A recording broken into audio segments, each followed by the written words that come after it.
a goal for the product or user experience. This is not a business goal. Be explicitly clear up front. A goal for the product or experience is a combination of three things, in my opinion, at minimum. A goal statement, success indicators or signals, and then metrics. So why do I break it down that way? And anybody listening, if you're familiar with OKRs, objectives, key results, it's basically all but that other than the name, right? But the goal statement is, as I say, Kurt, what are you guys trying to do with the Foundry? Oh, well, we want to make sure that we're building cutting-edge software that helps do X, Y, and Z. Great. That's a goal statement. We can all feel good about it. But the problem comes in is when we go, we're going to do this thing at the company. How do you know whether or not it helps you fulfill that goal statement? That's kind of tough. That's where the success indicators come in, right? So for each goal statement you have, create these success indicators that really are focused on behavior. Success indicators are, for me, and when I coach people to do this and when I help teams set these up for their products and services, is I say success indicators are what we should see, think, hear, feel if we're doing a good job at meeting that goal statement. Now all of a sudden you see it's a layer of abstraction out from that goal statement focused on behavior, which, guess what? Us as design and product people are focused on designing and creating for behavior. Now, then the third step, metrics, it's a piece of cake to assign metrics to that. So if I say our goal is to get more people to sign up for our free trial, wonderful. There's a lot I can do to try to affect that goal. Okay, well, the success indicators then are probably more people filling out the form, coming to our page that has the free trial form, and then actually getting in. Great. So then the metrics there are obvious, right? But there's a layer of difference. The metrics are like page count for that particular page, form submissions, and new customers in trial. Great. But if I just gave you those metrics or just the goal statement, there's dozens upon dozens of things I could do to move either one of those. Now, with regard to the metrics, it's objective, and I'm using air quotes because we'll get to that in a moment. There's a lot of things I can do to move a metric, but there's also other things I can do depending on how much of a silver tongue you've got to convince you I'm meeting that goal statement, right? But the stuff in the middle is where we can all meet and agree on. This is all a behavior that we agree we should see. And then if that happens and the metrics move, then we can be very, very sure. Well, I think that's important that what you just said, though, is that because you're not doing this in a vacuum, you're not doing this by yourself, you're almost always doing it with a team. You have to have alignment on what those things are. And what I find is that some people will, maybe they agree exactly with what you're saying, that we're going to do these things, but I almost feel like sometimes you have to go through like a practice run or something to like see what it feels like, especially if it's a new team, right? If it's a new team brought together to work on a new rollout of something, it's almost like I feel you have to go through it once when it doesn't really matter, in order that when it does really matter, that you're not wasting a lot of time, because I feel like that's just a more deliberate approach, just rolling it out and telling people this is how we're going to do this thing, and then when you're actually in the middle of it and they're like, ooh, ow, ooh, ow, ow, ow, that but I didn't get my opinion heard when you said the metrics. I wasn't invited to the meeting or whatever, Sure. Like I'm saying my advice is absolutely what you're saying, but what I would also suggest on top of that is to Monte Carlo it or something, like try and give it a go around something maybe that happened before, and like let's learn from that. I think that's a great idea. I've never personally done that, but I do very much like that idea. And everything that we're saying right now is actually complementary. So because we started with this because you made the statement around creating this shared and common language, and in fact, I use maybe not verbatim, but that same statement or idea in the talk I've been giving in how I do this with people. As I say, here's what's going to happen. No project takes a couple weeks, right? And the bigger ones take several months on end, or even years, depending on where you work, right? Here's what happens. This idea of the fog of war, right? And all of a sudden we get down to this thing 6 months later, and we're making decisions every day about how we're building or making or serving our customers, right? And then we go, well, is this the right thing? No, it's not effort. It's hardly ever a question that's asked out loud, but people in the room or to themselves are going, is this the right thing? Yeah. Well, guess what? If you can come back to those original goals and the success indicators, the behavior you're trying to elicit, and do nothing other than say, well, your feature idea, Kurt, which of these success indicators does it help us impact? Or one, more than one, and how? And we can all make a better judgment based on that, because, another thing that you said is also inherently true. We are working with other human beings.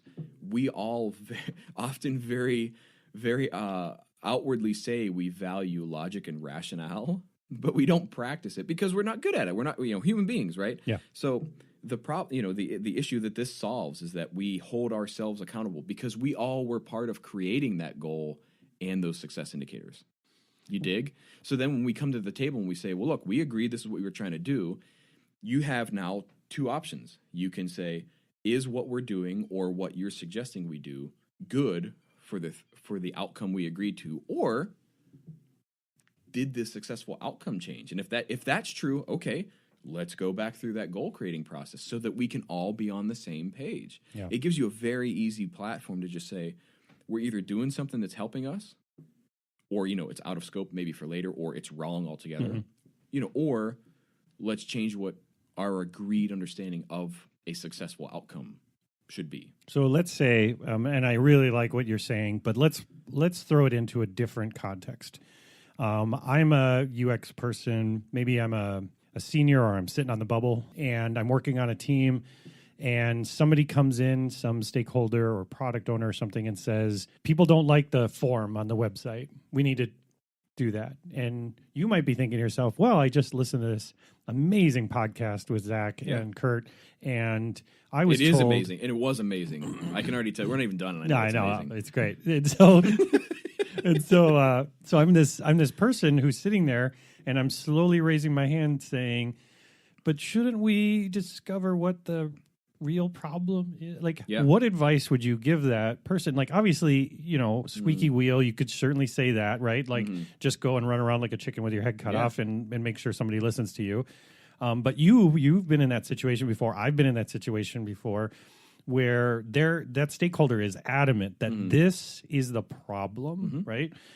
So how can I, and I hate to say it, but I mean, politically, bring that up in a way where I'm not feeling like I'm sticking my neck out too far, but I'm actually trying to make this impact. I actually care about the solution. Yeah, I love it. I love that question. And again, it's actually entirely what this talk I've been given recently about. So it's about selling your ideas, but the thing is you're not selling anybody anything. Okay, so the answer to that question is you reframe what that is, and you turn it into you're not sticking your neck out at all. In fact, you become entranced, fascinated with the problem that they think they're trying to solve, and you go, okay, cool, tell me more about why we got to do that. Help me understand. Your job seems very hard, Mr. and Mrs. Stakeholder. I don't know enough about it. Can you help me understand? I want to help you be successful in your role. So you're deploying empathy, right? You have to build empathy for the people you work with. So as you know, we run our own podcast. One of the guests we have that I am certain I quote more than anybody else, a woman by the name of Christina Woodkey.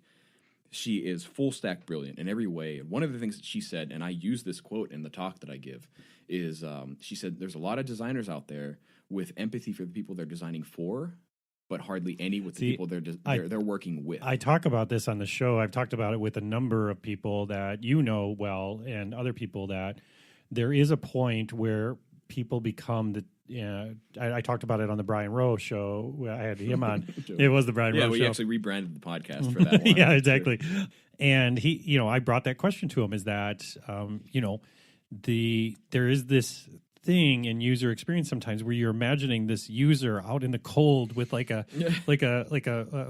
shanty rug over them, freezing as they go, and they don't get what they need, and I talk about it all the time where that's important, right? To make sure that they have the food and shelter that they need as the user. Mm-hmm. But the people that are creating the environment, right, that they're living in, they need care and feeding too. Mm-hmm. No question. So there's a couple tracks that I want to kind of close off with regard to that. But just to ride the coattails of what you just said, The dirty secret in the success of all of this is that no matter how well you serve the customer only, you still work for or with some organizational entity, a company, a business. They have goals and aims too. If you don't meet both, then nobody wins. And like there's a sense of equilibrium and balance in the world that just must be met, right? And so I'll go back to the track that I was talking about now too. And so what's interesting, and you can probably vouch for this, is that when we were back at the Nerdy, for instance, everybody thought that they should bring me on sales calls because they were like, Zach's great at selling. He'll get the client on board. I hated sales. I didn't at the time. I thought marketing was all smoke and mirrors. I thought sales was a bunch of just like trying to craft the perfect words and unlock in somebody's head. Right, backroom deals and cigars. And the thing, which I mean, I love cigars, but like, right. You know, so the thing was like everybody had this idea that I was great at selling, in particular research and strategy work, right? You can vouch for this. I didn't sell people on anything. What I did is I asked them questions like, well, what is it that you're trying to do? Because you tell me you want to do this thing. I want to know more about that, right? So let's go back to where I was talking about. You're that person sitting in the conference room, maybe with 10 other people around the table, which is its own problem for a meeting. Maybe you can have me back and yeah, we could just talk about meetings. So trying to watch my language on this one. Yeah, okay, so you're the person sitting in the chair, and you're like, I feel I have intuition that this is wrong as a designer. Guess what? You should. That's your job. Don't hold back on that intuition. Seize that opportunity. Literally reframe it in your mind and literally in the conversation, right? And so what I mean is Mrs. or Mr. Stakeholder says, we need to redo that form. That was your example. And they're convinced that that's the problem. Now, if you have not already gone through this work that I'm suggesting, figuring out the shared goals, success indicators, or behavior, and then how we measure that, then you seize that opportunity to say, awesome, great, now we're getting some definition of can you tell me more about what that is? Or if it's not the time and place for the meeting, schedule a one-on-one time with that person. And I know what the follow-on question to that is, what if I'm not high enough in the organization to get that meeting? Then buy them lunch, buy them a cup of coffee, do whatever you need to do to get 30 to 60 minutes of that person's time. And there's a couple ways in which you approach that, right? Like as a designer or something, we might call that a stakeholder interview. You call it whatever you want. Start off, first of all, by flattering them. And I don't mean that to be insincere. I mean that as like, I don't know what you do. It seems complicated. I would love to learn more about it because I'm here to help you be successful. And you start to learn what their decision-making processes are, right? The decision-making process is important, but they're going to be, if you can show them that you genuinely give a shit about helping them be successful, which in turn helps the whole company be successful, they're going to be more likely to listen to your ideas later. That's the first thing that happens that sets you up for a foundation of success. Why? And I use this example when I give the talk. If I tell somebody, I'll pick anybody out in the audience, and I'll point to them and I'll say, if I told you I guarantee I can get you home faster tonight than any other mode of transportation, what would you say? They usually give me a blank stare and kind of a weird face, and they go, I don't know. And I said, yeah, exactly. Because I never even asked you where you live. Right. I don't know how you got here. I don't know how far it is. Any of that. So when you're a designer or a product person, and you're just like, I'm telling you I have the right answer, and somebody's like, you don't even know what I'm trying to do, why should they listen to you? Yeah. And that's what's happening here, right? So whatever. Going back to your example, yes, raise your hand and go, great, I would love to learn more about why you think that that's the problem, because I think I have some ways to help you do that. When you genuinely understand them, two things happens. That you build trust and you establish a rapport, which is critical if you're going to sell any ideas or try to influence people's thinking, right? The second thing that happens is, guess what? Then you have information.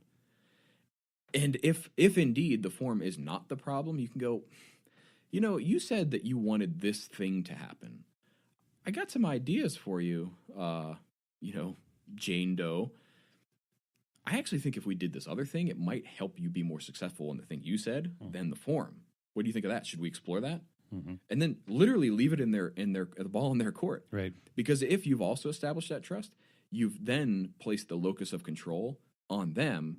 They still feel empowered, and you're like, I'm just trying to help you do the thing you want to do. All of this caveat being, you've got to be sincere. I'm not at all advocating for you to like pretend